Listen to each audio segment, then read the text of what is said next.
अस्सलाम वालेकुम viewers, welcome to my channel. आज की वीडियो में एक जनरल साइंस के मोस्ट इम्पॉर्टेंट एमसीक्यूज को डिस्कस करेंगे। ये एमसीक्यूज पास्ट पेपर से लिए गए हैं।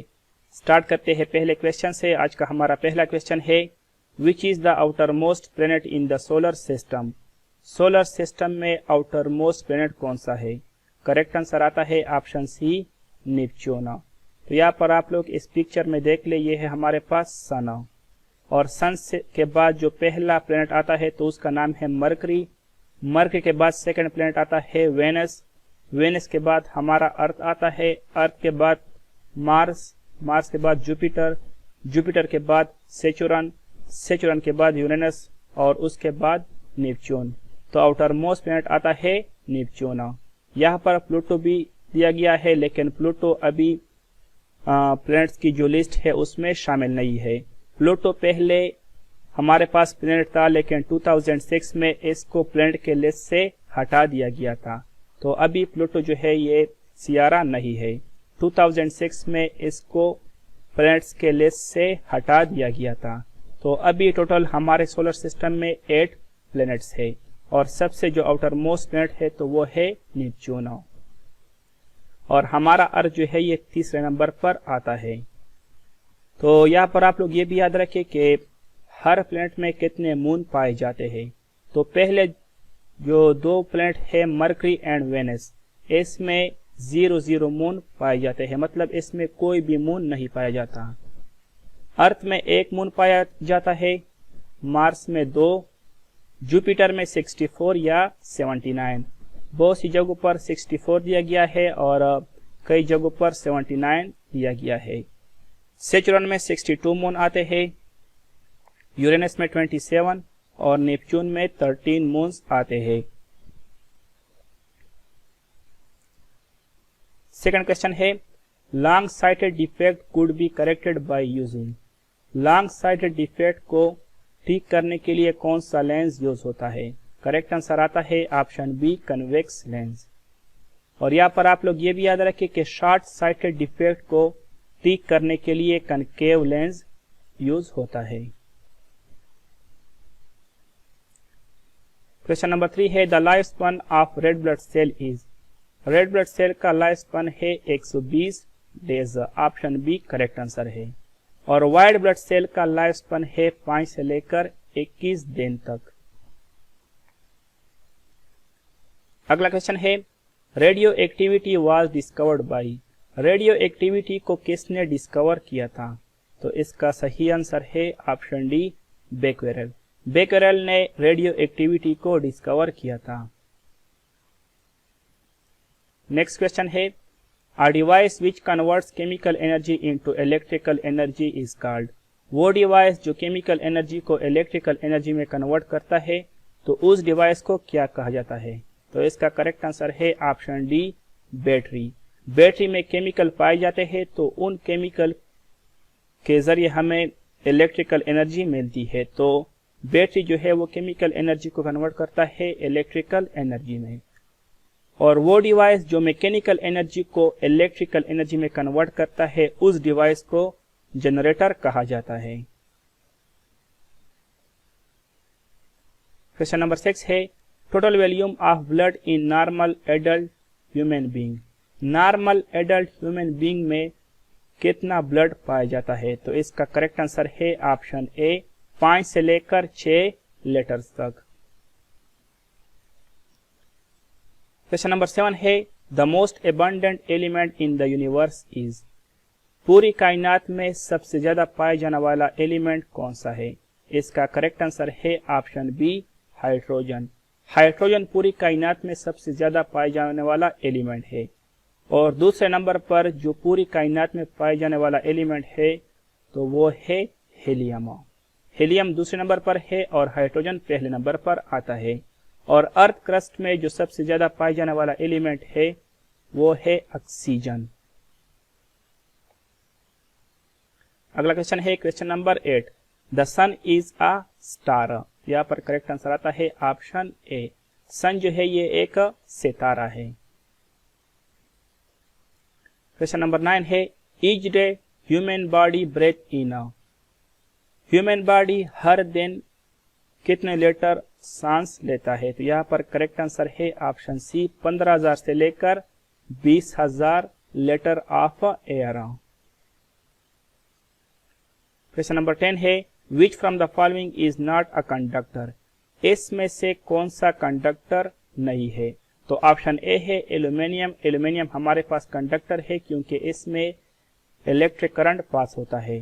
दूसरा है गोल्ड। गोल्ड में भी इलेक्ट्रिक करंट पास होता है तो ये भी कंडक्टर है। और तीसरा है ग्रेफाइट। तो ग्रेफाइट में भी जो इलेक्ट्रिक करंट है वो पास होता है। ग्रेफाइट जो हमारे पास पेंसिल होते हैं उसमें ग्रेफाइट पाया जाता है तो उसमें भी करंट पास होता है। तो यहाँ पर करेक्ट आंसर आता है option D, all are conductor. तो ये सारे हमारे पास कंडक्टर है। क्वेश्चन नंबर 11 है When white light is passed through a prism, it splits into how many colors? जब व्हाइट लाइट को एक प्रिज्म के थ्रू पास किया जाता है तो वो कितने कलर में कन्वर्ट होता है? तो इसका करेक्ट आंसर है ऑप्शन सी, 7 कलर। तो यहाँ पर आप लोग देख ले, यहाँ पर व्हाइट लाइट को प्रिज्म के थ्रू पास किया गया है। यहाँ से व्हाइट लाइट को पास किया गया है प्रिज्म के थ्रू, तो ये 7 कलर में कन्वर्ट हो गया है। तो यहाँ पर ये 7 कलर्स है, red, orange, yellow, blue etcetera. अगला क्वेश्चन है question number 12, the SI unit of charge is? Charge का एसआई यूनिट है coulomb. Option B correct answer आता है। क्वेश्चन नंबर 13 है the gas used in a refrigerator to cool water is? Refrigerator में कौन सा गैस यूज होता है? तो यहाँ पर करेक्ट आंसर आता है ऑप्शन डी, अमोनिया। रेफ्रिजरेटर में अमोनिया गैस यूज होता है पानी को ठंडा करने के लिए। क्वेश्चन नंबर 14 है the SI unit of pressure is? SI का मतलब होता है स्टैंडर्ड इंटरनेशनल। तो एसआई यूनिट प्रेशर का है पास्कल। ऑप्शन ए यहाँ पर करेक्ट आंसर आता है। क्वेश्चन नंबर 15 है which from the following is true for sound? इसमें से कौन सा ऑप्शन साउंड के लिए ठीक है? तो पहला ऑप्शन है sound can not travel through a vacuum. तो ये करेक्ट आंसर है, साउंड जो है ये वैक्यूम के थ्रू पास नहीं होता। तो यहाँ पर करेक्ट आंसर आता है option A, sound can not travel through a vacuum. Question number 16 है साउंड वेव्स आर? तो साउंड वेव जो है ये हमारे पास लॉन्गिट्यूडनल वेव्स है। ऑप्शन सी यहाँ पर करेक्ट आंसर आता है। तो साउंड वेव जो होते हैं ये बैक एंड फोर्थ मोशन करते हैं। इस तरह जाते हैं पैर रुक जाते हैं, इस तरह जाते हैं पैर रुक जाते हैं। तो ये लॉन्गिट्यूडनल मूवमेंट करते हैं साउंड वेव्स। और लाइट वेव्स जो होते हैं वो लहरों के शक्ल में इस तरह ऊपर नीचे जाते रहते हैं। तो लाइट वेव्स जो है वो हमारे पास, साउंड वेव्स हमारे पास लॉन्गिट्यूडनल वेव्स है और लाइट वेव्स हमारे पास ट्रांसवर्स वेव्स है, मतलब वो लहरों की शक्ल में जाते हैं। क्वेश्चन नंबर 17 है in a very low temperature which from the following will freeze at last? तो कम टेम्परेचर जब हो तो सबसे आखिर में कौन सा वाटर जो है, मतलब इसमें से कौन सा ऑप्शन जो है वो लास्ट में फ्रीज होता है? तो यहाँ पर करेक्ट आंसर आता है ऑप्शन सी, सी वाटर। सी वाटर सबसे लास्ट में फ्रीज होता है। क्वेश्चन नंबर 18 है the bodyguard of the earth is that save the earth from many comets and asteroids? अर्थ का जो बॉडीगार्ड है तो वो है जुपिटर। ऑप्शन डी, जुपिटर जो सबसे बड़ा सियारा है तो ये अर्थ को बचाता है कॉमेट्स एंड एस्टेरॉइड्स से, तो इसलिए जुपिटर को बॉडीगार्ड ऑफ द अर्थ कहा जाता है। तो करेक्ट आंसर यहाँ पर आता है ऑप्शन डी। क्वेश्चन नंबर 19 है according to big bang theory the universe began about how billion years ago? Big bang एक थ्योरी थी जिसको एडविन हबल ने पेश किया था। तो इस थ्योरी के मुताबिक दुनिया जो है ये 10 से लेकर 20 बिलियन ईयर एगो, मतलब 20 बिलियन ईयर पहले बनी थी। तो यहाँ पर करेक्ट आंसर आता है ऑप्शन ए। क्वेश्चन नंबर 20 है biosensor is used to measure? Biosensor एक आला होता है जिसके थ्रू हम ब्लड ग्लूकोज लेवल को चेक करते हैं। तो यहाँ पर करेक्ट आंसर आता है ऑप्शन ए। क्वेश्चन नंबर 21 है the SI unit of electric current is electric current का एसआई यूनिट है ampere. Option B correct answer है। क्वेश्चन नंबर 22 है the principal constituent of the atmosphere of the earth is atmosphere जो हमारे जमीन का है तो इसमें सबसे ज्यादा कौन सा गैस पाया जाता है? तो यहाँ पर करेक्ट आंसर आता है नाइट्रोजन। ऑप्शन डी नाइट्रोजन 78% हमारे अर्थ क्रस्ट पर पाया जाता है। मतलब हमारा जो अर्थ का एटमॉस्फेयर है 21% ऑक्सीजन पाया जाता है और 0.03 से लेकर 0.04 तक कार्बन डाइऑक्साइड गैस पाया जाता है। बाकी जो परसेंटेज बचता है तो उसमें आर्गन, नियान, बाकी जितने भी हमारे पास गैसेस है तो वो पाए जाते हैं। तो सबसे ज्यादा नाइट्रोजन पाया जाता है और दूसरे नंबर पर ऑक्सीजन पाया जाता है हमारे एटमॉस्फेयर में। क्वेश्चन नंबर 23 है what is dry ice? Dry ice किसको कहा जाता है? तो करेक्ट आंसर है option B solid carbon dioxide. Carbon dioxide gas को जब हम -78 सेंटीग्रेड देते हैं तो वो सॉलिड बन जाता है और उसको कहा जाता है ड्राई आइस। तो यहाँ पर करेक्ट आंसर आता है option B solid carbon dioxide. Question number 24 है digestion of food is completed in the food जो है ये पूरी तरह कहां पर डाइजेस्ट होता है? तो यहाँ पर करेक्ट आंसर आता है ऑप्शन ए स्मॉल इंटेस्टाइन। फूड जो है ये पूरी तरह स्मॉल इंटेस्टाइन में डाइजेस्ट होता है। नेक्स्ट क्वेश्चन है question number 25 metrology is the study of metrology study है एटमॉस्फेयर की। ऑप्शन बी यहाँ पर करेक्ट आंसर आता है। अगला क्वेश्चन है SI unit of heat is heat का एसआई यूनिट कौन सा है? तो हीट का एसआई यूनिट है जूल। ऑप्शन सी यहाँ पर करेक्ट आंसर आता है।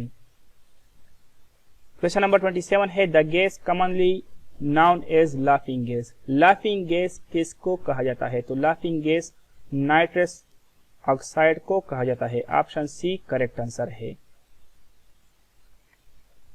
क्वेश्चन नंबर 28 है the instrument use to measure wind speed is हवा के स्पीड को मेजर करने के लिए कौन सा आला यूज होता है? तो यहाँ पर करेक्ट आंसर आता है ऑप्शन ए एनेमोमीटर। एनेमोमीटर को हम यूज करते हैं हवा के स्पीड को नापने के लिए।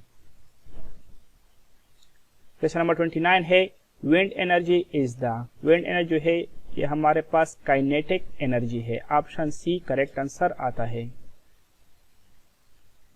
क्वेश्चन नंबर 30 है who is considered the founder of metrology? Founder of metrology Aristotle. Option A correct answer आता है। क्वेश्चन नंबर 31 है water covers of the earth surface. जमीन पर 71% जो है ये पानी पाया जाता है तो 71% जमीन जो है ये पानी पर मुश्तमिल है। ऑप्शन सी यहाँ पर करेक्ट आंसर आता है। क्वेश्चन नंबर 32 है the device use to convert AC current alternate current into direct current. मतलब एसी करंट को डीसी करंट में कन्वर्ट करने के लिए कौन सा डिवाइस यूज होता है? तो यहाँ पर करेक्ट आंसर आता है ऑप्शन डी रेक्टिफायर। रेक्टिफायर जो है ये एसी करंट को कन्वर्ट करता है डीसी करंट में। क्वेश्चन नंबर 33 है the 3 elements needed for healthy growth of plant. Healthy growth of plant के लिए कौन से 3 एलिमेंट जरूरी है? तो यहाँ पर करेक्ट आंसर आता है ऑप्शन ए एनपीके। मतलब nitrogen, phosphorus and potassium. Question number 34 है sensitive layer of the eye is. Eye का सेंसिटिव लेयर है रेटिना। ऑप्शन सी यहाँ पर करेक्ट आंसर आता है और पिक्चर जो है ये भी रेटिना पर बनता है तो करेक्ट आंसर आता है ऑप्शन सी। क्वेश्चन नंबर 35 है chemical name of vinegar. Vinegar जो है ये सरका को कहा जाता है। उर्दू में इसको सरका कहा जाता है तो इसका केमिकल नेम है dilute acetic acid. Option B correct answer है और इसका केमिकल फार्मूला है विनेगर का CH3COOH। क्वेश्चन नंबर 36 है deficiency of following vitamin decreases haemoglobin production. तो इसमें से कौन से विटामिन के कमी की वजह से हेमोग्लोबिन की जो प्रोडक्शन है वो कम हो जाती है। तो यहाँ पर करेक्ट आंसर है ऑप्शन डी, पायरोडेक्सिन। पायरोडेक्सिन हमारे पास एक विटामिन है और इसके कमी की वजह से हेमोग्लोबिन की जो प्रोडक्शन है वो भी कम हो जाती है। तो यहाँ पर करेक्ट आंसर आता है ऑप्शन डी। क्वेश्चन नंबर 37 है, hygrometer is used for measuring the. Hygrometer हमारे पास एक आला होता है और इसको हम इस्तेमाल करते हैं ह्यूमिडिटी ऑफ एयर को नापने के लिए, मतलब कि हवा में कितनी नमी है। तो यहाँ पर करेक्ट आंसर आता है ऑप्शन सी, हवा में कितनी नमी है इसको मेजर करने के लिए हम एक आला यूज करते हैं जिसको कहते हैं hygrometer. Option C correct answer है। क्वेश्चन नंबर 38 है, द फ्रूट्स विदाउट सीड। तो वो फ्रूट जिसमें सीड नहीं पाया जाता, जिस तरह के बनाना, लाइक बनाना आर कॉल्ड। तो वो फ्रूट जिसमें सीड नहीं पाया जाता तो उस फ्रूट को क्या कहा जाता है? तो उस फ्रूट को कहा जाता है parthenocarpic fruits. Option C correct answer है। क्वेश्चन नंबर 39 है, what is the body temperature of a normal man. Normal man का बॉडी टेम्परेचर होता है 37.0 सेंटीग्रेड और फ़ारेनहाइट में 98.6 फ़ारेनहाइट। तो यहाँ पर करेक्ट आंसर ऑप्शन बी आता है। सेंटीग्रेड में 37 है और फ़ारेनहाइट में 98.6 फ़ारेनहाइट। क्वेश्चन नंबर 40 है, red blood corpuscle are formed in the. तो रेड ब्लड सेल जो है ये कहाँ पर बनते हैं? तो इसका करेक्ट आंसर है option B, bone marrow. Question number 41 है, the largest part of the human brain. Human brain का सबसे बड़ा पार्ट कौन सा है? तो ह्यूमन ब्रेन का सबसे बड़ा पार्ट है cerebrum. Option C correct answer है। क्वेश्चन नंबर 42 है, which is the largest gland in the human body. Human body में सबसे लार्जेस्ट ग्लैंड है liver. Option B correct answer है। क्वेश्चन नंबर 43 है, which is the largest organ in the human body. Human body में सबसे बड़ा organ है skin. Option C correct answer है। क्वेश्चन नंबर 44 है, which gland is the human body is called master gland. Human body में master gland pituitary gland को कहा जाता है। ऑप्शन सी यहाँ पर करेक्ट आंसर है। पिट्यूटरी ग्लैंड को मास्टर ग्लैंड कहा जाता है। क्वेश्चन नंबर 45 है, the average heart beat per minute in a normal man is. तो नॉर्मल मैन में पर मिनट हार्ट बीट 70 है। ऑप्शन बी करेक्ट है। ऑप्शन बी करेक्ट आंसर है 70। क्वेश्चन नंबर 46 है, a person of which of the following blood group is called universal donor. Universal donor जिसका blood group O होता है, तो वो blood group जो है वो ओ जो है ये यूनिवर्सल डोनर है। तो ऑप्शन ए यहाँ पर करेक्ट आंसर है। ऑप्शन ए मतलब ओ ब्लड ग्रुप जो है ये यूनिवर्सल डोनर ब्लड ग्रुप है। क्वेश्चन नंबर 47 है, a person with which of the following blood group can receive blood of any group. तो यूनिवर्सल एक्सेप्टर ब्लड ग्रुप जो है वो है option B A B. A B blood group जो है ये यूनिवर्सल एक्सेप्टर ब्लड ग्रुप है। Question number 48 है, विच of the following disease is caused by virus. इसमें से कौन सी बीमारी वायरस से फैलती है? तो करेक्ट आंसर है ऑप्शन ए, स्मॉल पॉक्स। बाकी ट्यूबरकुलोसिस हो गया, मलेरिया एंड कॉलरा, ये तीनों बैक्टीरिया के डिजीजेज है और ऑप्शन ए जो है ये स्मॉल पॉक्स ये वायरस से फैलता है। क्वेश्चन नंबर 49 है, Dolly is the name of the first clone sheep. Option A correct answer है। Question number 50 and last question of the video, the density of water is. Water की density कितनी है? Correct answer है option A, 1 gram पर centimetre cube. तो friends ये थी आज की वीडियो। अगर वीडियो पसंद आई हो तो वीडियो को लाइक करें, शेयर